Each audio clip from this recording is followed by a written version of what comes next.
Hola amigas, amigos, bienvenidos al portal del Villegas para esta edición de día jueves que hacemos, como ya saben, con Nicole Rodríguez. ¿Cómo estás, Nicole? ¿Bien? Muy bien, disfrutando de mi semi-libertad. Bueno, ya por lo menos algo te puedes mover. Bueno, Algo nos podemos mover. ayer tuvimos cambio de gabinete, yo hice algunos comentarios, pero estoy seguro que tú tienes también tus propios puntos de vista y sería bueno que nos Sí, dieras a conocer tu mirada. sí, te voy a juntar el cambio de gabinete con el desconfinamiento, que es un tema que tú sabes que yo siempre toco, aprovechando que estoy acá una vez a la semana, que fue curioso lo que ha ido ocurriendo en Chile con respecto al desconfinamiento. Nosotros mismos nos intercambiamos algunos videos, como en otros países, en Europa, en Estados Unidos también, principalmente en Europa, se celebró la primera etapa del desconfinamiento, incluso con aviones. En el caso de Inglaterra, en la bolsa de comercio se cantaron canciones, se aplaudieron, porque el desconfinamiento significaba el inicio también y la reapertura no solamente de las libertades, sino que volver a activar la economía, algo que ningún país puede soportar. Ninguna economía puede subsistir durmiendo 4 meses o 3 meses. Bueno, y es curioso lo que se ha dado acá, porque a pesar de que deberíamos estar celebrando, yo no digo con aviones, me parece exagerado porque el virus sigue, pero deberíamos estar felices y contentos, persiste ese ánimo en que estamos en la incertidumbre, estamos en que no sabemos si estar contentos por el desconfinamiento o proyectar todo lo que se viene hacia adelante, políticamente hablando y además económicamente hablando. Entonces, no existe y no prevalece en Chile esa sensación que se dio en países europeos acerca de que, por último decir, se pasó la primera etapa del virus, que fue la parte quizás más activa y letal del virus. Y acá no se dio. Y siempre esas comparaciones me causan curiosidad. Yo sé que tú me vas a decir algo, pero me causan curiosidad con respecto a la actitud de los chilenos, así como me causaba curiosidad que en la mayoría de las encuestas que se hizo a nivel mundial y principalmente latinoamericano, hubo muchísima presión por el desconfinamiento. Y en Chile, en las encuestas, no aparecía mayoritariamente un grupo presionando y cuestionando el confinamiento. Al contrario, se acogían a que era una medida quizá efectiva para controlar el virus. En otros puntos y en otros países no se daba el cuestionamiento para el control del virus, sino que se producía la contradicción y lo daban a entender de que a lo mejor el remedio era peor que la enfermedad. Bueno, pero en Chile nos ha dado eso, quizás nuestra población o nosotros tenemos miedo a lo mejor del virus, pero a lo mejor también tenemos miedo de que una vez que se desconfine todo el país, volvamos a una situación como la de octubre, que nos dejó bastante marcados porque además nos pilló de sorpresa. Quiero hablar del cambio de gabinete, pero yo sé que me quieres decir algo con respecto a lo que te estaba comentando. Te iba a decir que en realidad no sabemos, no se ha investigado, que yo sepa, no sabemos cómo distintos segmentos, profesiones, estratos, provincias o como sea, se plantean frente a esta cuestión. Aquí el único input que tenemos los ciudadanos respecto a estados de ánimo es lo que los políticos dicen, como cuando hablan la ciudadanía tal cosa y la ciudadanía tal otra, como hizo ayer el señor Elizalde, como hacen todo. La ciudadanía piensa esto, la ciudadanía rechaza aquello. Pero en el fondo no sabemos lo que piensa la ciudadanía, ni siquiera cuando las preguntas son más específicas, las que hacen las encuestas. Supongo que hay gente, se deben dar muchas situaciones, supongo que hay gente que está recibiendo las ayudas del Estado, otros todavía no las reciben porque han habido temas burocráticos, por supuesto han culpado al gobierno de eso, como que el gobierno creó la burocracia. Pero la gente que está recibiendo, ponte tú, 400 lucas o más y otras ayudas, y que con eso tienen un ingreso mejor que el que tenían cuando trabajaban, tú comprenderás que no tienen mucho incentivo para salir. Después están aquellos que no reciben nada y que tienen todos los incentivos del mundo porque no tienen plata, y es el tipo de gente que uno ve en nuestras experiencias, incluso de barrio, en nuestras casas, Nicole, estas personas que llegan, tocan el timbre y nos ofrecen productos. Unos que están preparando empanaditas, el de más allá está preparando trago, otro se dedicó a repartir pan, otros se han puesto a trabajar con estas empresas que reparten mercadería, eso es otro. Después están empresarios que tienen otra posición, comerciantes que están desesperados para volver porque no hay ninguna ayuda estatal que, si es que les llega, que les pueda compensar lo que pierden. Después hay estudiantes que, bueno, en un país donde los estudiantes reclaman de la carga académica y donde se pasa haciendo días sándwiches, y no creo que haya mucho incentivo. Hay un elemento general de la población, tal vez no somos una población muy dada, muy amante del trabajo también, o sea, puede ser un elemento transversal que está ahí como en el trasfondo también actuando, incluso en aquellos que quieren volver, pero también tienen ese elemento como en el pool genético, digamos. Pero hay muchas situaciones. Lo único que tengo clarísimo es que los señores políticos no se pueden arrogar la representación de los estados de ánimo, ni de lo que piensa la nación, ni qué es lo que, como hacen todos estos señores, especialmente la izquierda, que se creen dueños del pueblo, que se creen representantes únicos del pueblo, que ellos entienden al pueblo y la verdad que les importa un cohete el pueblo. Entonces, a mí me da la impresión que la mayoría de la gente quiere volver a lo suyo, creo yo. Deben haber un montón de flojos. Claro, debe haber un montón de flojos que lo están pasando bomba, incluso que les gusta esto, no me cabe duda que hay gente que le quedó gustando. Pero la mayoría quiere volver a sus actividades y eso. ¿No? Vámonos con el cambio de gabinete. Decir varias cosas. Primero, que se da en el contexto previo a la cuenta pública del día viernes. Es la primera cuenta pública del presidente post el estallido de octubre con la pandemia. Va a ser una cuenta pública compleja.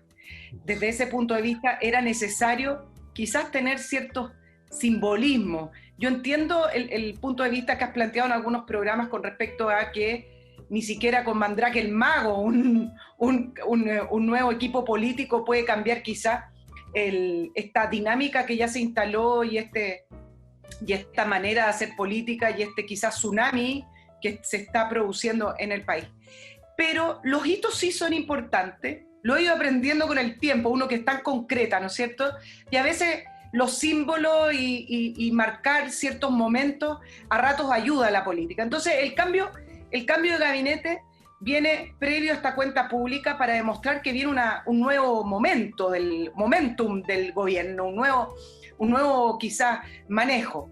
Eso por primero. Segundo, decir que en la previa del cambio de gabinete es impactante cómo se ha ido farandulizando, y esto lo digo desde el punto de vista del periodismo y de la información, se ha ido farandulizando el tema del cambio de gabinete con los chismes, con los trascendidos. Pareciera ser que nadie apunta al fondo, sino más bien a la forma, los nombres. Es lo mismo que ocurre con los candidatos presidenciales. Recién electo un presidente en Chile, tú tienes a los 4 meses las preguntas a los presidentes de partido o a algunos parlamentarios si va a ser o no candidato cuando quedan 4 años de gobierno. Es impactante cómo esas dos situaciones se repiten constantemente, dándole un cariz un poco liviano al tema cuando no debiera hacerlo.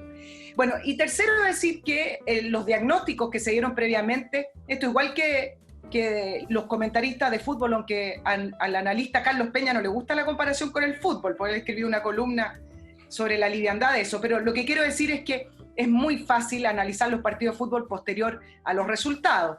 Y acá los diagnósticos eran que el gobierno tenía que, mira los diagnósticos, retomar la conducción política ya, marcar un antes y un después, y se debatían en que si el problema estaba en el comité político, en el equipo político del gobierno o en los partidos políticos.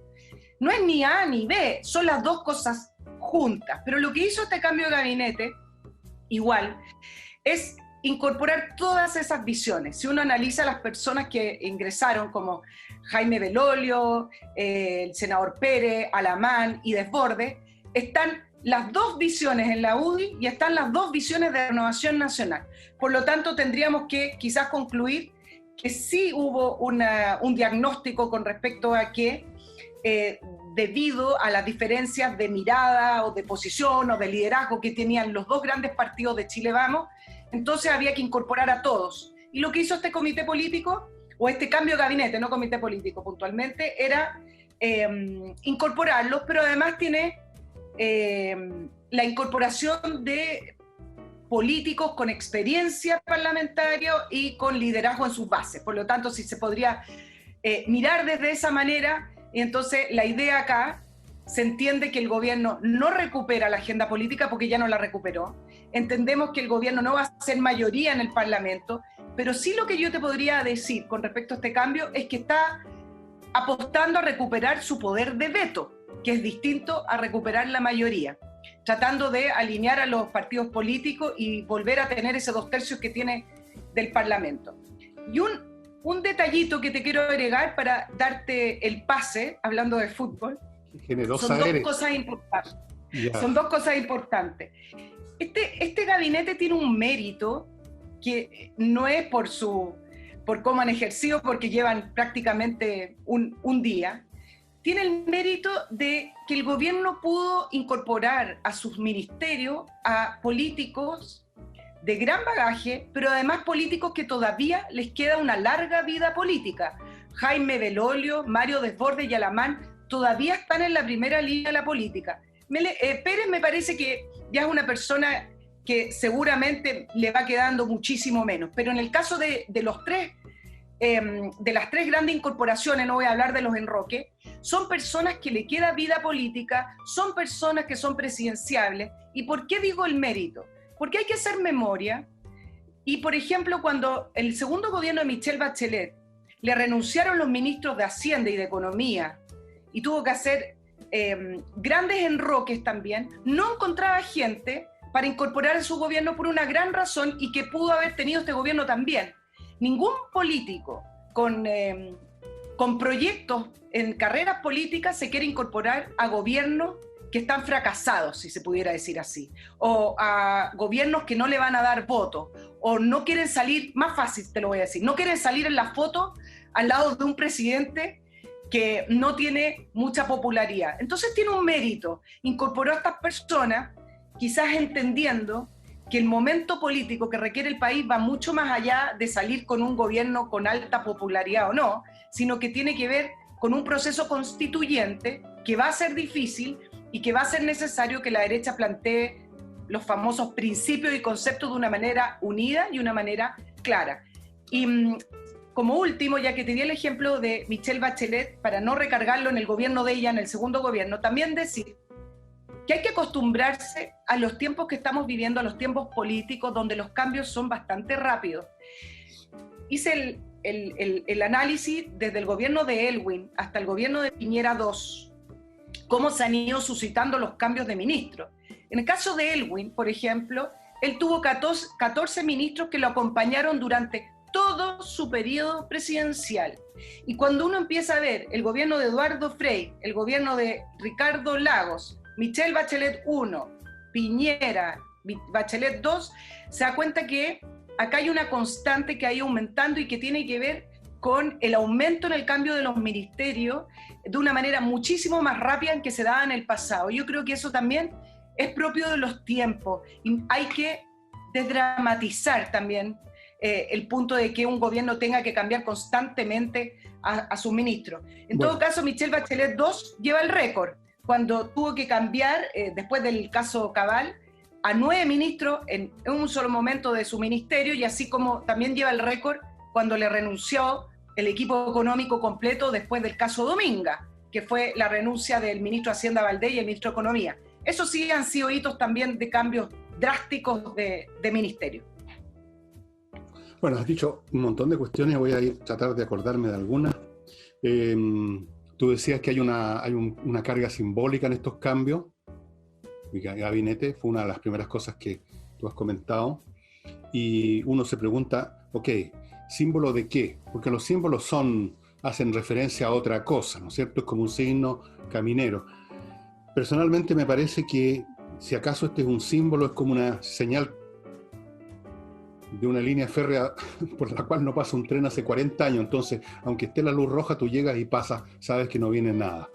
Yo no creo que venga nada o sea, por lo tanto, para mí no tiene carga simbólica, creo que tiene esta carga simplemente utilitaria, que tú también lo mencionaste, de que se requiere tener por lo menos alguna unidad para enfrentar el tema constitucional y como mínimo llegar con una campaña publicitaria unida, fuerte, coherente y que no se debilite por distintas posturas, y de ese modo intentar ganar o por lo menos perder por no tanto, porque yo no creo que gane el rechazo, esa es la realidad. Es cuestión de ver los números nomás, hay que ser frío en esta cuestión. Eso. Después tú decías que en este gabinete se incorporan dos visiones.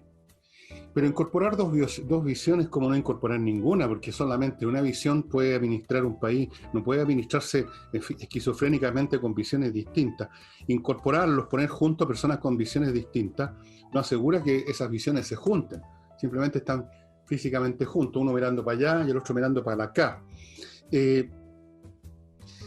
Y otra cosa que tú mencionas que también es, no sé, tú decías que estas son personas que tienen todavía vida política, son gente más o menos joven, pero una cosa es tener vida por delante porque uno es joven y otra cosa es tener vida política. Y la vida política tiene que ver no con la edad de uno, sino que con la capacidad de poder plantear caminos o proyectos políticos que tengan alguna posibilidad de llegar a algún lado. El problema con la derecha, precisamente, cualquiera que sea la edad de sus incumbentes, es que no tienen un proyecto político entendiéndolo como algo nuevo, porque los proyectos se refieren a cosas nuevas. Tienen como proyecto meramente la defensa del modelo, lo cual me parece absolutamente razonable y me parece legítimo y me parece correcto, porque este modelo le ha dado progreso a este país, aunque vengan algunas personas, como las que tú vas a comentar más a rato, a decir de que el modelo fracasó. Gente que dice el modelo fracasó sin dar ninguna cifra, sin dar ningún argumento, al contrario, negando todas las cifras y argumentos, negando todas las cifras que hay desde la cantidad de jóvenes que están estudiando en las universidades, los aumentos del PGB, los aumentos de los salarios, por mucho que todavía se consideren bajos. Entonces, cualquier tontón o tontona puede decir el modelo ha fracasado y creen que con eso están descubriendo la pólvora y no están diciendo nada, están simplemente sacando otra frase hecha de ese tanto con frases hechas que tienen. Pero volviendo a la derecha, fuera de defender el modelo, fuera de como intentaron defender la AFP, pero mira tú lo mal que la defendieron, que algunos incluso se cambiaron de lado, yo no veo qué proyecto pueden presentar. No me imagino ni el más imaginativo de los políticos de derecha de hoy día que pudiera pararse en un cajón azucarero y plantear algo que al menos suene nuevo. ¿No es cierto? Para mí, en lo personal, la novedad me da lo mismo. A mí me interesa que las cosas sean buenas o malas, me da lo mismo si son viejas o nuevas. Pero si acaso la novedad es un mérito en la vida política, si acaso la novedad es lo que hipnotiza y captura la imaginación de la gente, aunque solo sea por eso, porque es nuevo. Bueno, en ese caso yo no veo qué cosa nueva podría plantear ni Belolio, ni Pérez, independientemente de la edad que tengan o las carreras que tengan. Ese es el punto. La derecha no tiene una narrativa que pueda emocionar a la gente. Si Piñera ganó, no fue porque se emocionaron con la narrativa de Piñera, sino porque se espantaron con la narrativa de Alejandro Guillé, simplemente. Pero en fin, vamos a ver qué pasa. Vamos a ver qué pasa, porque como dices tú muy bien, este gabinete tiene 24 horas, pueden ocurrir accidentes. Yo quisiera ver cómo se va a comportar, por ejemplo, el ministro del Interior con el tema de la Araucanía. Mira, todos los días me llegan con información de una zona que literalmente ya abandonó la soberanía del país, y vamos a ver si vemos una acción que vaya más allá de decir, sí, perseguiremos judicialmente quienes resulten responsables. Vamos a ver. Ahí está la Me toca el tema de la Araucanía y lo voy a poner dentro de lo que te iba a comentar a continuación, ¿no? Que tiene que ver algunos de los lineamientos que dio a entender ayer el presidente, y me imagino que van a estar replicados en la cuenta del día viernes. Primero, se entiende que ya su agenda de gobierno está out, se acabó su agenda original y se van a centrar en lo siguiente: plan de desconfinamiento, paso a paso, hacerlo de alguna manera segura, reactivación económica y empleo. Y acá tú dices, efectivamente hay poco margen para que la derecha tenga un relato que pueda encantar, pero también las necesidades que va a crear el confinamiento y la decreción económica que vamos a tener tan tremenda, que acá sí hay un espacio para poder volver a hablar de crecimiento. Tú sabes que en Chile hablar de crecimiento es como una palabra prohibida, porque se impuso de una manera bastante curiosa el relato de la izquierda en que el crecimiento no sirve porque no le llega al resto de la gente.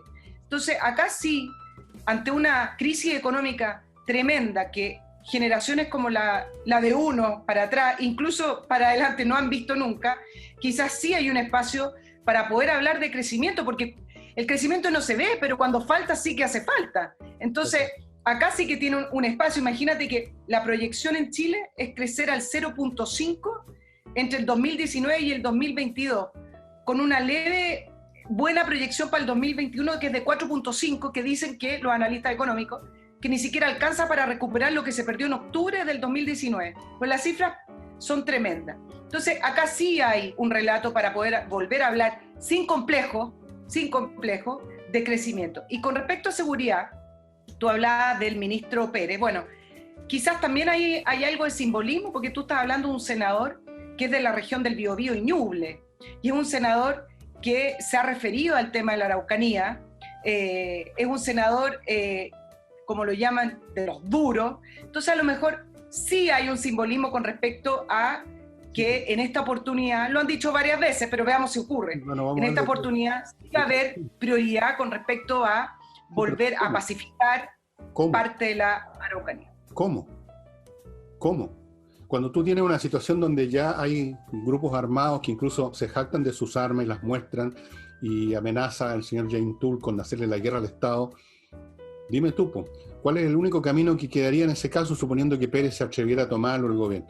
De enfrentarlos militarmente, pues.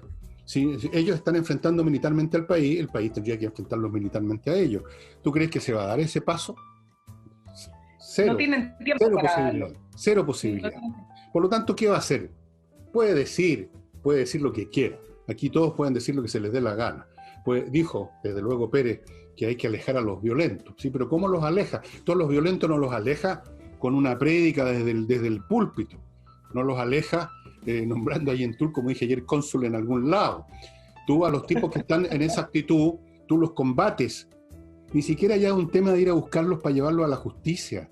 Estos no son cogoteros, no son ladrones de vaca, no son delincuentes comunes que tú los vas a buscar con la policía y los llevas presos al retén y después pasan por un juzgado. Este es una unidad militarizada, es un grupo militarizado. ¿Cómo lo enfrentas? Entonces esto de alejar la violencia, bueno, lo puede decir cualquiera. Y suena hasta bien, alejar a los violentistas. ¿Quién va a decir que no, que malo? Hay que acercar a los violentistas. Entonces, se han intentado a través del aumento de penas, por ejemplo, con el robo de madera, que se tiene detectado hace ya muchos años que el robo de madera les ha financiado parte de esas armas que tú dices, les financia el movimiento. Pero el famoso proyecto de aumento de penas de robo de madera fue paralizado en el Congreso nuevamente. Bueno, y uno de sus grandes paralizadores o adormecedores fue el senador Navarro. Pero hay otros senadores de oposición que no quieren avanzar en algunos proyectos que, si bien no solucionan el tema de la Araucanía, no ayudan tampoco a poder llevar a la cárcel a las personas que cometen delitos graves. Bueno, ahí lo tienes, pues, Nicole. En primer lugar, el hecho de perseguir a los delincuentes que roban madera ya sería en sí mismo mirar para otro lado. Es como que a Hitler se lo hubiera tratado de combatir anunciando que le iban a cerrar las cuentas corrientes, digamos, a Himmler, a Goering y a todos esos tipos. No, pues, había que combatirlo en ese momento en el plano que el propio Hitler se puso, no cerrando las cuentas corrientes. De manera tal que incluso, si le hubieran dado el pase, eso de ir a perseguir a los delincuentes que roban madera, era evadir el tema central. Tú a estas alturas tienes un grupo militarizado que se quiere quedar con un pedazo de Chile, y si tú lo quieres enfrentar realmente tienes que ir hacia él, no hacia quienes lo financian, a quienes lo ayudan, o tomar preso al periodista que escribió algo a favor. Eso es mirar por otro lado. Pero además, ya ves tú, Alejandro Navarro y otros que quieren incendiar este país, que quieren... Alejandro Navarro no duraría ni 5 minutos en China, por ejemplo. Un tipo como Alejandro Navarro, que se pusiera así contra su propio Estado, en China no dura ni 5 minutos. Acá dura, ya lleva 5 años por lo menos, fastidiándonos a todos con sus posturas y con su anuencia, reverencia y obsecuencia con el gobierno de Maduro. Y sin embargo sale con la suya. Entonces ahí tienes otra razón para concluir que no va a haber ninguna iniciativa en la Araucanía. Déjame contarte algunos datos. Tú sabes que el negocio ilegal de madera genera utilidades por $20 millones, si no es menor. Por eso el gobierno claro, no lo soluciona de frente, pero quizás sí les puede cortar parte del financiamiento. Hay otras leyes o proyectos de leyes que están en el Congreso y no han tenido pasada, que es la ley antiterrorista, la ley de control de armas, la modernización de inteligencia del Estado. Todas esas leyes que ya están en el Congreso han sido torpedeadas para no avanzar. Entonces, efectivamente, tenemos acá un grupo de parlamentarios que se sienten cómodos con lo que llaman la causa mapuche. Yo no sé por qué hacen la relación directa entre toda esta situación delictual con la causa mapuche, pero la hacen, por lo tanto reflejan quizás también de qué se trata, y han torpedeado todos estos proyectos. Mira, a propósito de la Araucanía, te quiero comentar un punto que dio ayer el intendente de la Araucanía, Víctor Manoli, cuando le consultaban con respecto a la huelga de hambre de Celestino Córdoba. Celestino Córdoba es prácticamente el único inculpado detenido por el asesinato, hablemos de asesinato de la familia Luxinger Macay, del matrimonio, y fue condenado a 18 años de prisión el 2014, y lleva prácticamente 85 días en huelga de hambre, más otros 7 comuneros que están detenidos por otros delitos. Bueno, y a Víctor Manoli le preguntan acerca de esto, porque ahora está la discusión con respecto a si Gendarmería lo tiene que obligar a internarse y obligar a alimentarse, que es una discusión que se ha dado en nuestros momentos. Bueno, y Víctor Manoli dice, ¿sabes qué? En Chile no existen los presos políticos y no existen los presos políticos mapuche, porque cuando se habla de presos políticos, estamos hablando de presos por conciencia, y estas personas cometieron delitos y delitos violentos y delitos graves, y fueron además sancionados por los tribunales ordinarios de justicia chilenos. No hay tribunales especiales para los mapuches. Por lo tanto, dejemos de hablar de que son presos políticos o presos mapuches. ¿Y esto por qué lo dice? Porque estos comuneros que están en huelga de hambre además fueron visitados por parlamentarios del Frente Amplio, por parlamentarios del Partido Comunista, creo que fue 1 o 2 socialistas, los fueron a visitar, y además por el Instituto Nacional de Derechos Humanos. Entonces, me parece que el punto que está dando acá el intendente de la Araucanía tiene razón y abre una discusión, por lo menos desde el punto de vista de la semántica, que se deje de hablar de detenidos políticos mapuche. Son detenidos porque han cometido ilícitos. Estamos. Bueno, claro, bueno, la izquierda tiene montada una máquina que abarca a parlamentarios, periodistas, que todos están muy en la causa progresista, a mucha gente, y incluso órganos del Estado, como la gente que trabaja en el Instituto Nacional de Derechos Humanos. Y ese es el lenguaje típico de estos grupos. Cometen crímenes y luego pretenden que los dejen en libertad con el pretexto que son presos políticos. Y a partir de ahí tienen un pretexto para otras acciones, como fue el otro día tomarse unos municipios que lo hicieron pedazos, le pegaron a un alcalde, entiendo. Entonces, tú no puedes razonar con esas personas. Todo lo que tú estás diciendo es cierto, es un argumento impecable, pero les importa un cuesco. Ellos están en un proceso de cambiar este país.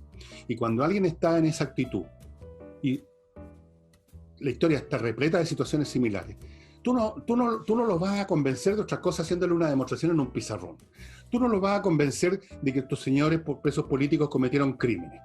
Para ellos no son crímenes en primer lugar, son actos de combate. Y a uno podría decirle, bueno, como actos de combate igual tienen que estar presos, pues si fueron apresados, aunque sean combatientes, tienen que ir presos como se mete preso o se le mete en un campo de concentración o en una prisión a un soldado enemigo que se ha rendido, que se le ha capturado, o cómo pretende que se le deje libre. Con mayor razón hay que tenerlo custodiado para que no siga haciendo actos de guerra. Pero todos esos argumentos no valen de nada con esta gente. No vale ningún tipo de argumento vale con ellos.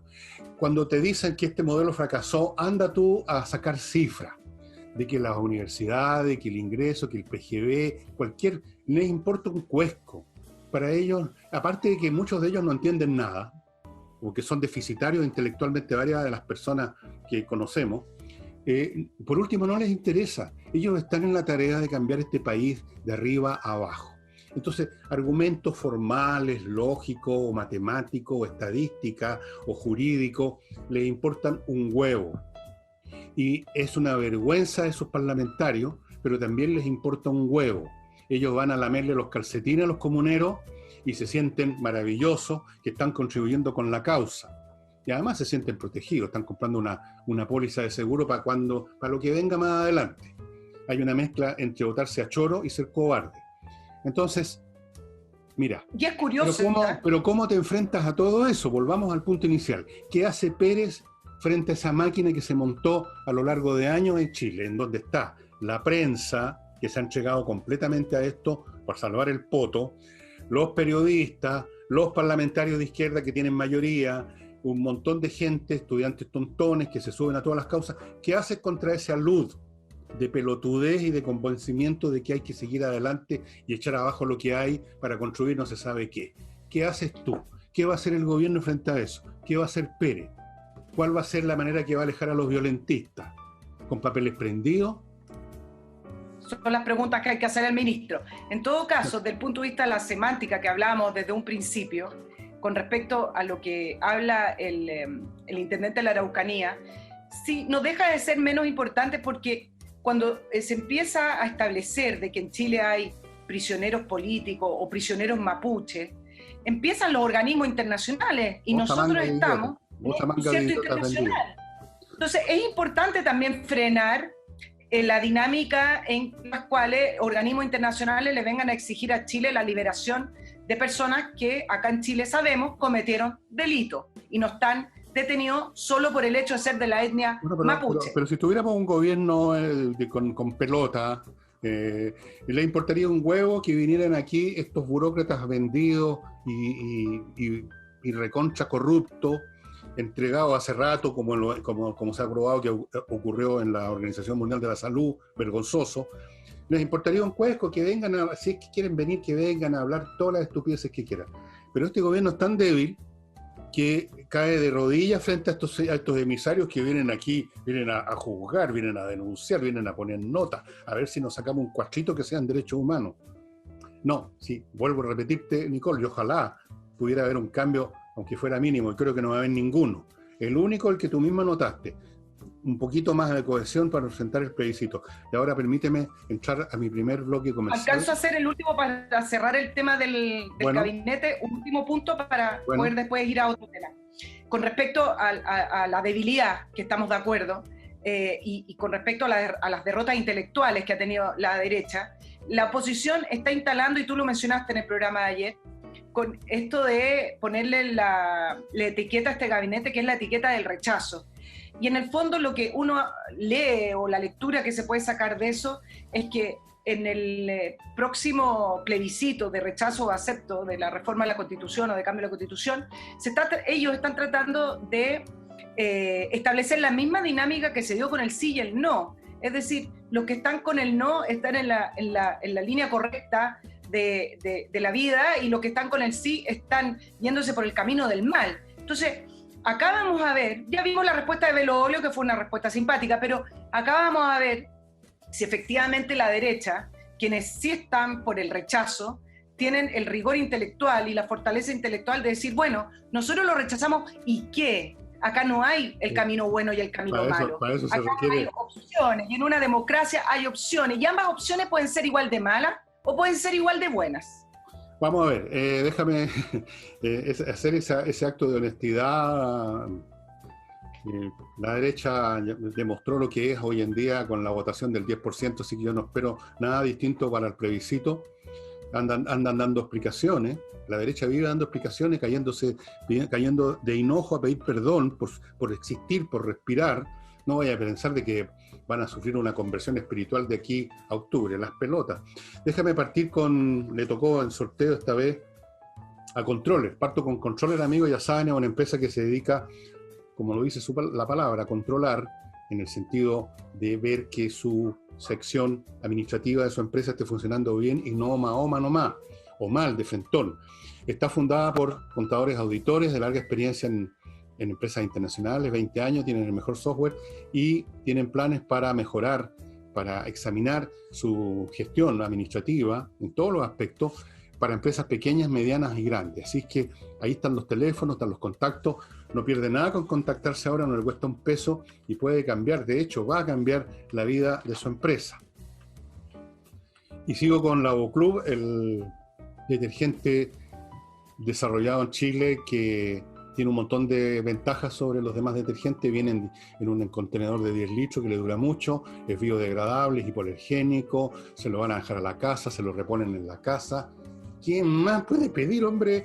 Y ahora también le entregan, si usted quiere, un suavizante y aromatizante para la ropa, que es como el toque final, para que la ropa quede exquisita, así ordenadita en el closet, con buen olor, todo perfecto. Póngase en contacto con Lavoclub y se va a acordar de mí, en buena. Y la corredora de seguros Booker les ofrece a usted, a las personas que manejan, que son propietarias de pequeñas empresas, planes de salud colectivos que operan a partir de 10 empleados y que cubren preexistencias. Preexistencias, eso es súper importante. No hay tope en la cantidad de empleados a asegurar. Las pymes van a encontrar en Booker Corredores de Seguro la asesoría para los mejores seguros para el personal. Pero Booker también hace corretaje de seguros de todo tipo, no solamente de salud, todo tipo de seguro y para empresas grandes, grandes organizaciones. De hecho, hay grandes organizaciones del Estado, de nuestro Estado, que son atendidos por la corredora de seguros Booker.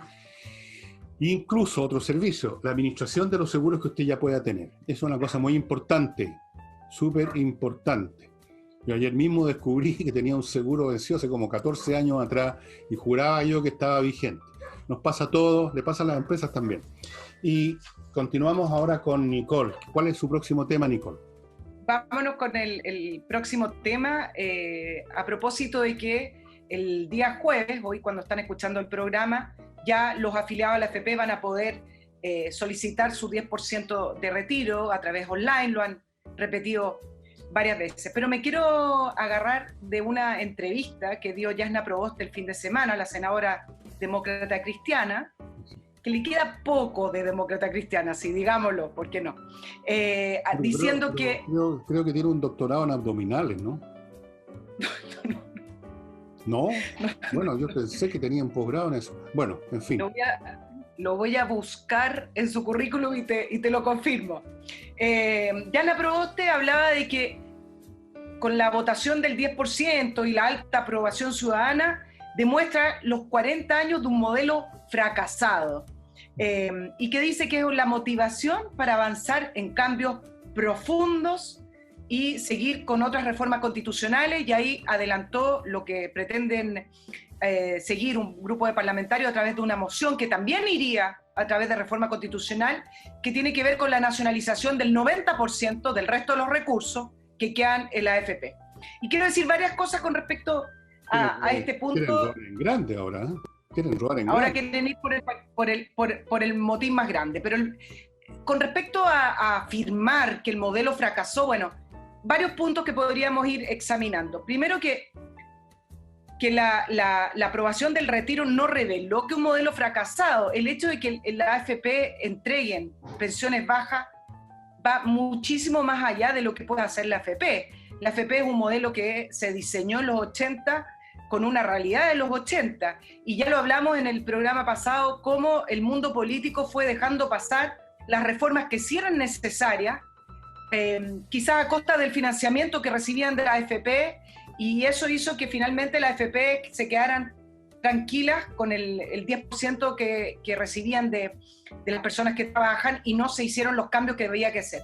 Pero vamos por partes. Primero diciendo que desde que se aprobó el proyecto de la AFP, reaccionaron legitimando lo aprobado en el Congreso. No hay que olvidar que la AFP podrían haber recurrido todavía, por último para poder ir retrasando la entrega, podrían haber recurrido al Tribunal Constitucional. Hace poco, hace algunos años atrás, recordemos que Ponce Lerú, el amigo de todo el mundo político chileno, recurrió al Tribunal Constitucional para que le rebajaran la pena y le rebajaran las multas, y le dieron la razón a Ponce Lerú. Entonces, hablemos de que la AFP no utilizaron ninguna instancia por las cuales podría haber por lo menos asistido a decir, oiga, revísenme este proyecto. Ok. 2, los dineros están, no se han ido a ninguna parte, y los afiliados que soliciten el 10% lo van a tener. 3, creo que hay que mencionar la celeridad y la eficacia con que han activado un sistema inédito para ello, con una entrega de casi 20.000 millones de dólares en un potencial de 11 millones de personas que solicitarán el retiro. 4, decir que a raíz de cómo ha funcionado la interacción entre la superintendencia y la AFP, decir que las AFP están completamente institucionalizadas y están reguladas, y es poco el margen que les queda fuera de esa legalidad y fuera de las instrucciones que le ha dado la superintendencia.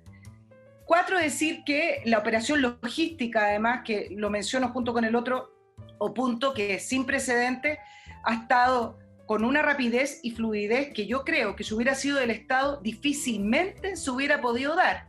El lunes recién salió la ley oficial publicada en el Diario Oficial y estamos a 3 días de aquello y la AFP el jueves ya tiene el sistema instalado, modernidad también incluida. Y por último decir que si bien considero que la AFP nunca entendieron un rol social que tenían, el acercarse más a su afiliado, el dar a conocer la situación de cada afiliado. La AFP era una institución lejana que uno no conocía, no sabía con quién hablar. La AFP nunca te hablaba, o a uno le sacaban el dinero, el 10%, y hasta que uno no jubilaba no sabía nada de las AFP.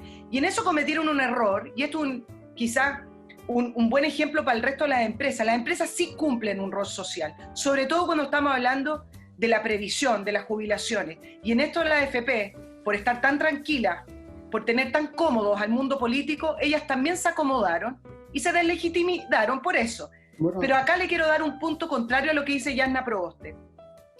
Todo este conjunto de características que te estoy planteando, en una de esas, hace legitimar a la AFP. Porque cuando Jasna Proboste y un grupo de parlamentarios habla de que ahora van por la nacionalización, ojo, la gente en todas las encuestas, en todas, más arriba del 60% está a favor del ahorro individual. Nunca en ninguna encuesta ha salido favorecido el ahorro comunitario. El candidato Guillé tenía una reforma previsional que apuntaba a aquello.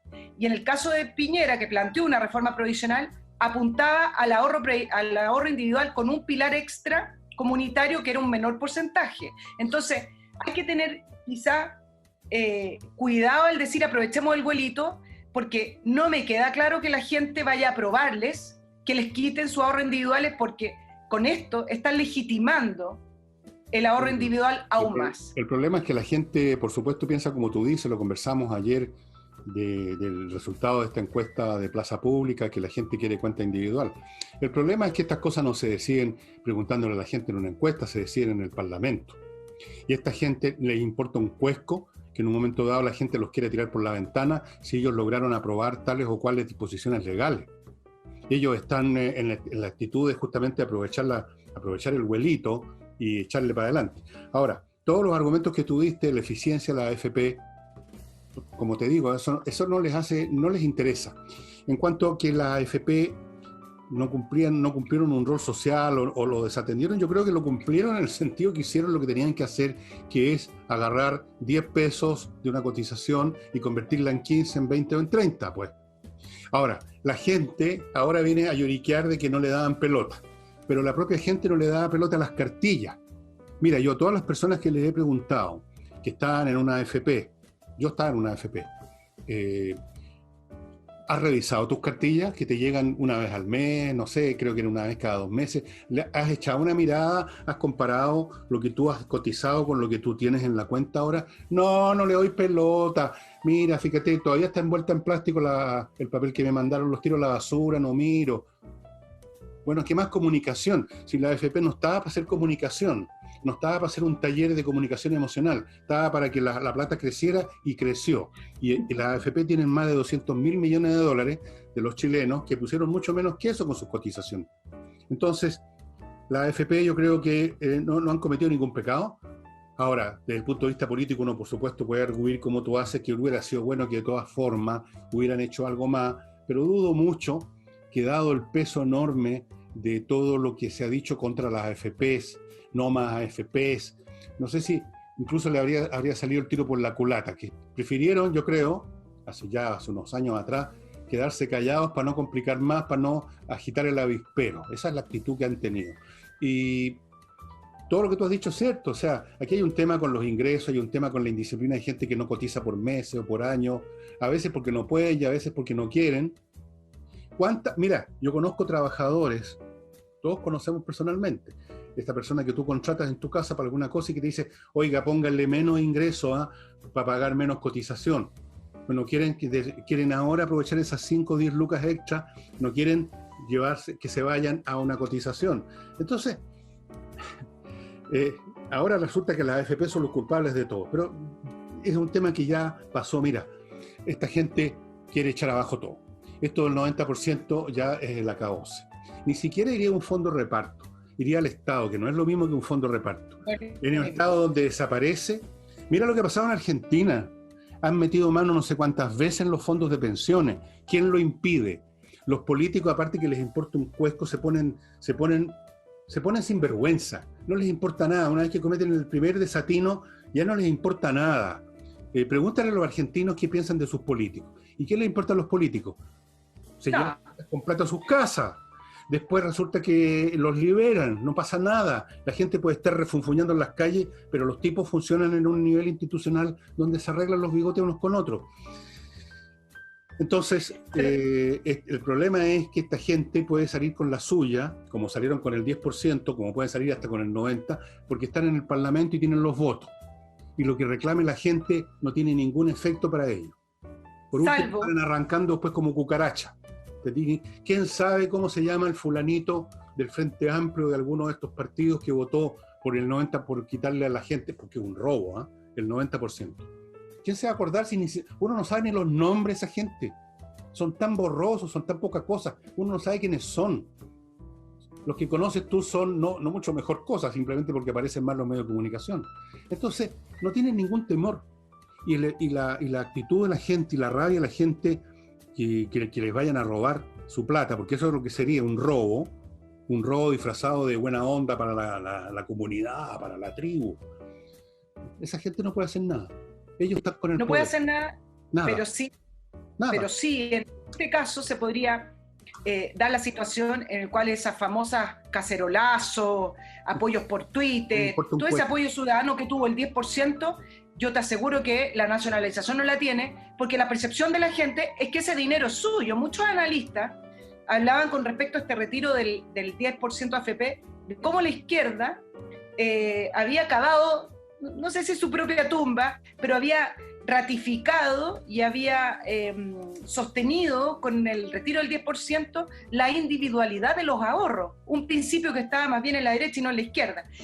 Salvo que miremos el anuncio de Yanna Proboste de seguir con la moción de la nacionalización para provocar esa especie de temor que produce la nacionalización porque te van a quitar tu plata y ayudar a que ese 10% o ese grupo de personas que no pensaban sacar el 10% lo saquen.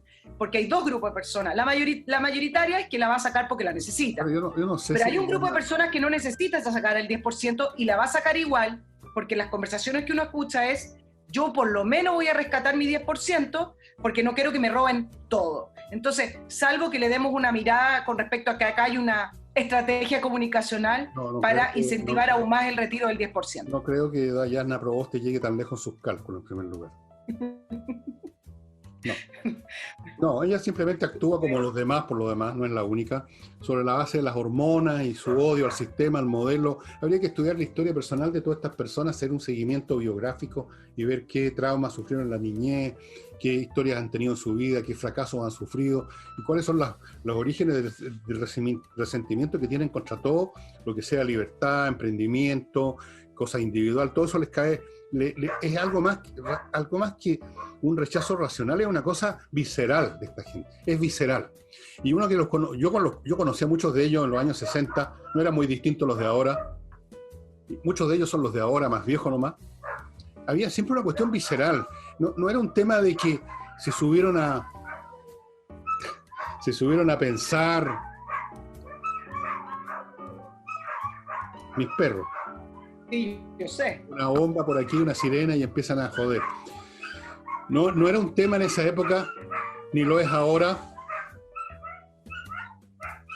No era un tema de razonamiento, era un tema absolutamente emocional. Y eso lo noté siempre. Déjame ahora pasar, déjame levantarme un momento a retar a los perros. Pero no los retes tan fuerte, Fernando, te conozco. Déjalos que ladren. No. Están en confinamiento hace como 4 meses esos perros. Y van a seguir confinados. Tengo una cuarentena de perros aquí yo. Bueno, déjame pasar ahora a mi nuevo bloque. Notario Express, estimados amigos, ya saben todas las ventajas que tiene hacer estos trámites en una página, en un sitio de internet, en vez de tener que ir a la notaría e instalarse ahí por horas de horas. Usted en unos minutos llena el formulario en su computadora en notarioexpress.cl y luego solo va un par de minutos a firmar. Eso tiene que hacerlo. Es un requerimiento legal que es un acto presencial, los papeles que se tramitan en las notarías, pero son 2-3 minutos en vez de 2-3 horas. Si usted quiere además solidificar, hacer más potente su contrato de arriendo cuando está arrendándole a alguien algo, también puede hacerlo vía notaría usando el servicio Notario Express. Mira usted la diferencia que hay entre un contrato común y corriente y un contrato en notaría. Así es que notarioexpress.cl. Transferencias de autos también, sin tener que ir al registro civil. Y para los señores que visitan este sitio, que están ya abriendo o van a abrir pronto sus negocios, Ozonium.cl les ofrece la oportunidad de tener en su establecimiento ese aparato que ustedes están viendo a mi izquierda, que se programa y a la hora señalada, como en la película, va a brotar ozono, y ese ozono va a destruir todos los virus, todos los microbios, todo, y por lo tanto usted va a poder decirle a sus trabajadores, esto está sanitizado, lo sanitizo todos los días en la noche. El público también le puede decir lo mismo y eso es una gran ventaja en todo sentido. Punto número 1. Punto número 2, si quiere sanitizar su casa, Ozonium.cl le va a mandar personal especializado. En las casas es distinto, por eso que sea con personal y no con la máquina. Así que Ozonium.cl. Y para temas legales, laborales, disputas que van a ir a dar una corte y que son complicadas, póngase en manos de los mejores en estos temas laborales, que es el estudio de Gajardo, Morando, Schwartz y Figueroa, que se llama GMS, que tiene un reconocimiento que ustedes ven arriba a la derecha, a la izquierda, a la derecha de sus pantallas, señora, señor, como decía Pedro Carcuro, y GMS, estimados amigos, no se ponga en manos de cualquiera. Los temas legales son muy serios y hay que asegurarse de ir con la artillería pesada. Vuelvo con... Para terminar el tema de, oye, entre paréntesis, te hacen caso los perros, al tiro, se quedaron callados. Que no los dejo hambriados un mes. Ya sabemos quién manda. Bueno, para seguir y terminar el tema del fracaso del modelo, no es solamente Yasna Proboste, varios han aprovechado la oportunidad para decir que la pandemia ha reflejado y ha demostrado lo fracasado del modelo. Pero hay que darle son frases al vacío y hay que darle una mirada, no por defender un modelo. Mira, primero, no hay ningún modelo que funcione si no se trabaja y no se crece. Y Chile ha dejado de crecer por muchos años. Eso primero. Segundo, lo dije al principio del programa, ninguna economía, por fuerte que sea, por que sea la economía mundial más importante, aguanta 4 meses paralizada. Mira Estados Unidos, el nivel de desempleo. Mira España, que perdió más de 1 millón de empleos el primer trimestre, diciendo que en la historia de España, en la historia de estadísticas, no había precedente con los números españoles. Entonces, estamos ante una situación que creo que todavía nos sopesamos los chilenos, quizás porque no, gracias a Dios no estamos acostumbrados a las grandes guerras, no lo sé, pero creo que la situación es mucho más allá de lo que estamos sopesando económicamente. Segundo, que el país tenía un modelo, si hablamos de modelo, que descansaba en seriedad y equilibrios fiscales y rigurosidad fiscal. Y eso funcionó. Las ayudas que estamos, digo porque soy contribuyente, otorgando hoy a todos, o que sea poco o que sea harto al que le llegue, es gracias a ese equilibrio. Y ese equilibrio se mantuvo alrededor de 30 años.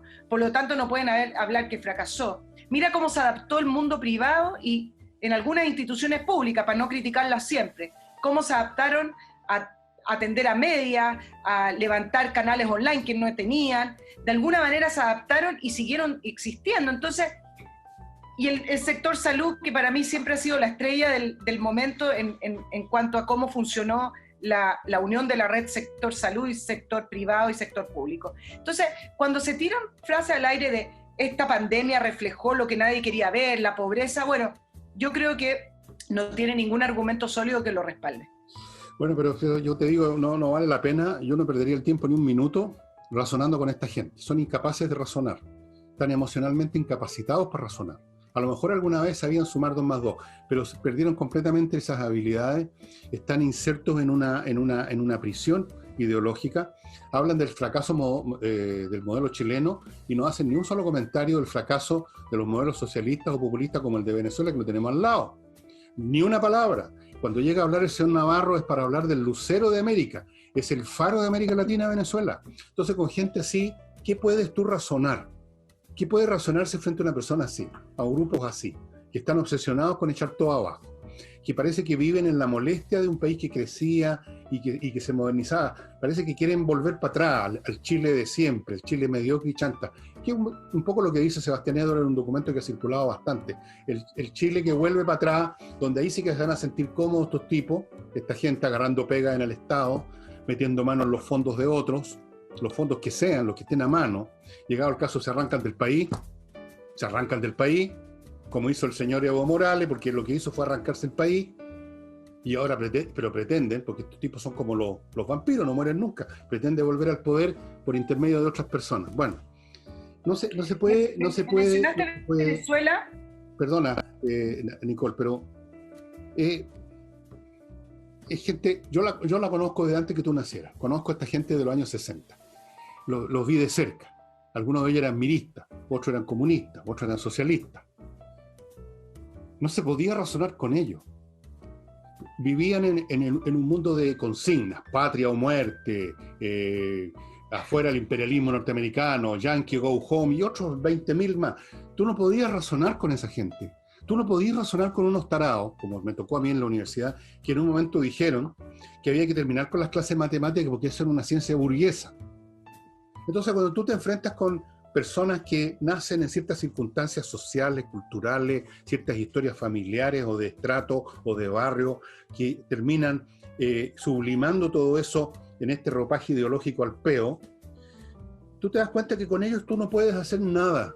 Tú no puedes hacer absolutamente nada, que son como una fuerza de la naturaleza, destructiva, siempre destructiva. Y estos tipos lo lograron primero poco a poco. Tú mencionabas una cosa muy cierta, Chile hace rato ya que estaba bajando su velocidad de crecimiento, ¿verdad? Chile estaba ya deteriorándose hace rato. Bueno, ahora están felices porque ahora tienen la oportunidad de darle el tiro en la nuca a este país y construir la basura que construyen siempre cuando tienen el poder. ¿Y quién va a evitar eso? Vuelvo al principio del programa. ¿Acaso el nuevo gabinete? ¿Acaso el señor Pérez? No. ¿Y cuándo vota la gente? ¿Cuándo va a ser la próxima votación? Claro. ¿Cuándo es la próxima votación, Nicole? En octubre. ¿Y qué va a votar la gente? Van a votar apruebo.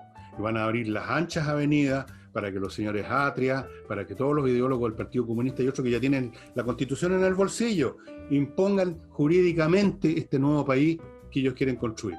Y después, cuando todo esto sea un desastre económico, político, ideológico, el país se asfixia en eso, ellos, qué sé yo, van a estar jubilados, van a estar en una villa fuera del país, van a estar apitutados igual, no tienen ni un problema. Estos tipos son como aquellas cosas que siempre flotan en la acequia, tú sabes a qué me refiero. Entonces, sí, déjame comentarte con respecto al plebiscito y a propósito de que mencionaste Venezuela, hay una noticia que al lado de las otras ha sido poco resaltada, poco relevante. El CERVEL advirtió acerca del vacío electoral que existe con el plebiscito de octubre en relación al financiamiento de la campaña y el financiamiento del extranjero. La ley de este plebiscito no lo contempló, por lo tanto, tal cual como está hoy, las campañas podrían recibir dinero del exterior sin ningún tipo de regulación. ¿Por qué lo saco a relucir? Porque en una entrevista el fin de semana, Juan Guaidó, el supuesto presidente reconocido por más de 50 naciones, habló acerca de las evidencias de cómo en su momento Chávez y hoy Maduro han financiado gobiernos afines a ellos. En el caso de Cristina Kirchner, la evidencia era bastante... la evidencia estaba bastante aclarada, digamos, y le mandaron maletines con dólares que la justicia argentina al final no pudo hacer nada, pero sí lo comprobó. En el caso de Bolivia, por ejemplo, también se detectó que en el momento de las famosas revueltas que hubo en Bolivia, después que salió Morales, cuando asumió la presidenta interina, la embajada de Venezuela en Bolivia financiaba a las participantes de las protestas. Y en el caso de Colombia y Ecuador está acreditado los envíos de dinero para movimientos que fueran a sublevarse y a producir marchas y desmanes en aquellos países. Le preguntaron en el caso de Chile, y es curioso porque dice que como no se ha investigado acá, no hay evidencia, pero que se repite un patrón, por lo menos desde el punto de vista de las redes sociales en Venezuela y de ciertos movimientos que hubo en Venezuela, con respecto a lo que ha hecho Maduro de financiar grupos afines a él. Entonces, cuando se habla de que, esta ley quedó con vacío, no es un tema menor, es un tema bastante decidor de dónde vienen los dineros y cuánto dinero entra. Entonces me parece que a esto sí hay que ponerle urgencia. No, sino, bueno, antes de terminar el programa, nos quedan unos 10 minutos, cuando mucho 5 minutos. Les recuerdo, amigos, que si usted quiere invertir en Estados Unidos, tiene que entrar a inviertanusa.cl. Ahí le van a manejar todo, el asunto legal. Le van a ofrecer muchas oportunidades de inversión en bienes muebles e inmuebles concretos, 3.500 franquicias. Usted puede elegir dónde meter su dinero. Le pueden tramitar una cuenta corriente en Estados Unidos, en un banco norteamericano, y le pueden tramitar una visa de residencia en su calidad de inversionista si quiere finalmente irse a trabajar allá. Así que ya saben, inviertanusa.cl. Hey, amigos, amigas, Hey debe ser el único corredor en Chile en este momento que está vendiendo, porque sabe vender el hombre, créanme. Hoy día mismo hablé con él y me contó las ventas que ha hecho, dificilísimas, las hizo, sabe trabajar y me contó algunos de sus trucos, pero no se los voy a contar a ustedes. Es un excelente vendedor de propiedades inmobiliarias, sabe encontrar buenos arrendatarios, sabe tasar su casa y también administra arriendo. Si usted es un rentista, entréguele el paquete a Hey. Y lo lamento, Pablo, que el sorteo últimamente no te ha favorecido porque siempre vas a... El ajedrez de Pablo Tolosa, la caja, el reloj. Antes estuve viendo cómo se programa esta cuestión, es muy fácil, que le da al ajedrez un elemento extra de excitación, así de tensión, de intriga. Jugar 10, me quedan 10 minutos para jugar 35 movimientos, estoy jodido, qué sé yo, es muy entretenido. Puede comprar el reloj solo, puede comprar el paquete y la caja con el ajedrez y las piezas solo, o puede comprar los dos. Los dos productos vienen con licencias para entrar a espacioajedrez.com y no olviden mi climo, que le va a climatizar su casa rico. Tengo algunos amigos que me hicieron caso y están contentos. ¿No es cierto, Nicolás? ¿Tú sabes a qué Nicolás me refiero? Es otra Nicolás, no es Nicole, Nicolás. El aparato les da calor en invierno, les da frescor en verano, les filtra el aire, no mete bulla, eléctrico, gasta poca electricidad, silencioso, las tiene todas. Póngase en contacto con mi primo, no con mi primo, con miclimo.com. Y, ok, Nicole, cierra usted el programa. Cierro el programa para mencionarte también otro tema que se ha estado desarrollando paralelo al tema COVID, al tema político, pero que al final de cuentas también es importante políticamente porque refleja una situación con los que fueron las promesas políticas de las elecciones pasadas. Y es el caso del alcalde Charpe en Valparaíso, donde también salió electo como esta gran promesa de renovación de la política, de limpiar el municipio, de hacer una alcaldía cercana a las personas. Bueno, ya van 2 episodios con respecto a su gestión, solo 2. Yo siempre digo, bueno, son 2 que se han podido conocer. Sí. ¿Cuáles serán y cuántos más serán los que no se han conocido? 2 episodios en los cuales ha demostrado que esta renovación, esta suerte de que no van a repetir los viejos trucos de la política y de favorecer a sus compañeras y compañeras, bueno, no fue así. En el caso 1 que te voy a mencionar, fue el concurso para el cupo de 15 directores de establecimientos educacionales y se conoció simplemente por una denuncia de la investigadora Silvia Izaguirre, una investigadora del CEP, que denunció esto porque se habían elegido directores que eran amigos del comité que elegía. Y peor aún, no solamente amigos, sino que no tenían el currículum apto para ser directores de colegio. Entonces, finalmente, se detectó la irregularidad y se anuló el proceso. Y luego, el viernes pasado, los concejales llamaron a un consejo extraordinario y le removieron a su administrador municipal, a Claudio Paso. Eso sí que Claudio Paso renunció antes, por lo tanto, Char, en vez de que se fuera, lo incorporó al gabinete municipal.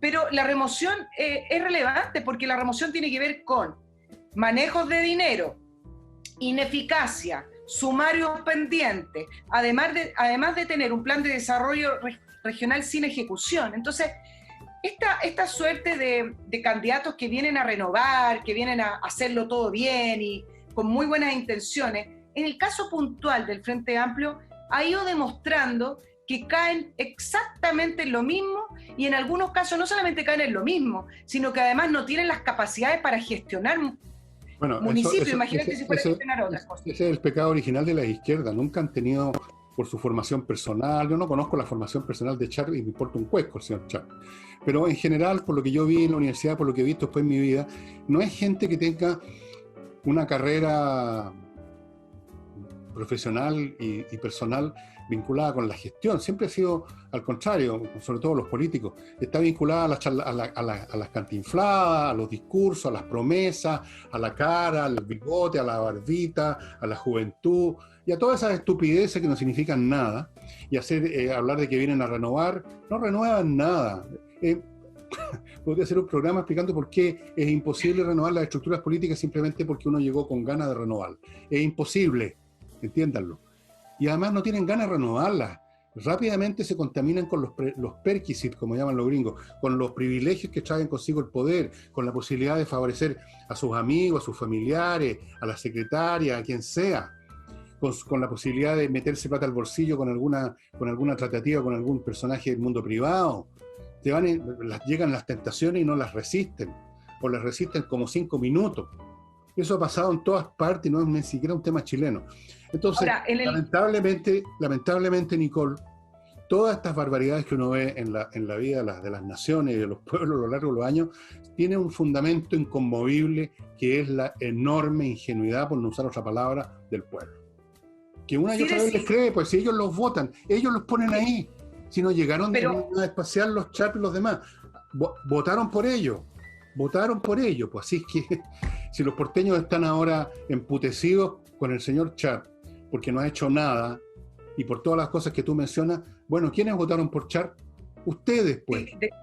Es verdad, decir sí que el alcalde Char llegó al Congreso, llegó al municipio no solo por los apoyos que pudo haber tenido de gente del Frente Amplio, principalmente llegó al municipio por el apoyo que tuvo un pacto urbano que se hizo en Valparaíso que se llamaba La Matriz y que no tiene que ver con partidos políticos. Ahí habían urbanistas, habían arquitectos, y esto deriva de que las alcaldías de Valparaíso han tenido sucesivamente alcaldes que también han estado metidos en actos de corrupción o pérdidas de dinero, malversación o contratos con empresas privadas que finalmente algo le caía a ellos. Entonces, la votación al alcalde Char también es una respuesta en contra de los partidos políticos tradicionales que actuaron en la alcaldía también como un botín. Bueno, el problema es que pareciera que le quedó grande el municipio. Simplemente hay un viejo refrán, y aquí terminamos el programa,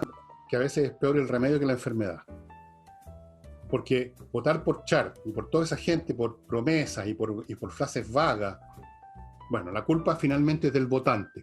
Como dice, es otro refrán, la culpa no es del chancho, sino del que le da frecho, ¿no? Nuestro país está pagando pecado porque, en primer lugar, hace unos años atrás tuvo la gran sabiduría del pueblo chileno de poner a toda esta gente en el Congreso. Y aquí están las consecuencias. Así que si usted votó por esta gente, usted votó por Char, o usted votó por alguno de los congresales de izquierda, y ahora está con miedo de que le vayan a robar su cuenta individual, bueno, ¿quién votó por ellos? Usted, pues. Ya, suficiente. Castigado, al rincón. Retaste. Ya. Retaste a todo el país hoy día. Bueno, pero si es que ¿quiénes?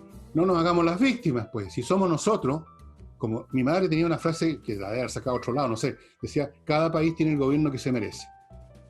Y en este caso, cada país tiene el Congreso que se merece, tiene los alcaldes que se merece, tiene los sinvergüenzas que se merece, tiene los Alejandro Navarro que se merece. Todo nació del voto de la gente. Punto. Y ahora terminamos el programa, estimada, se nos pasó el rato. Y muchas gracias por haber estado conmigo. Y eso, nos veremos el próximo jueves. Chao. Y chao a todos los auditores, que estén bien, que tengan una buena semana.